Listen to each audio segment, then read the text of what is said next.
ఒక వ్యక్తి ఇంటి ముందు ఒక బోర్డును చూస్తాడు. మాట్లాడే కుక్క. ఆసక్తిగా. అతను గంట మోగించాడు మరియు యజమాని అతనికి కుక్క పెరట్లో ఉందని చెప్పాడు.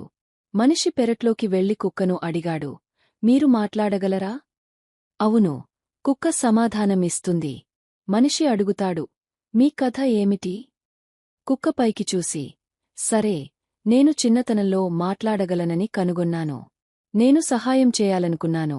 కాబట్టి నేను పోలీస్కి చెప్పాను. వారు నన్ను రహస్య సంభాషణలను వినడానికి ఉపయోగించారు. ఎందుకంటే కుక్కను ఎవరు అనుమానిస్తారు? తర్వాత కొన్ని సంవత్సరాలు నేను గూఢచర్యం ఆటతో విసిగిపోయాను. కాబట్టి నేను ఇప్పుడు ఇక్కడే నివసిస్తున్నాను. నా రోజులను ఆస్వాదిస్తున్నాను. ఆశ్చర్యపోయిన ఆ వ్యక్తి కుక్కకు ఎంత కావాలని యజమానిని అడిగాడు. 100 రూపాయలు. యజమాని సమాధానం చెప్పాడు. 100 రూపాయలా? అంత చౌకగా ఎందుకు? మనిషి అడుగుతాడు.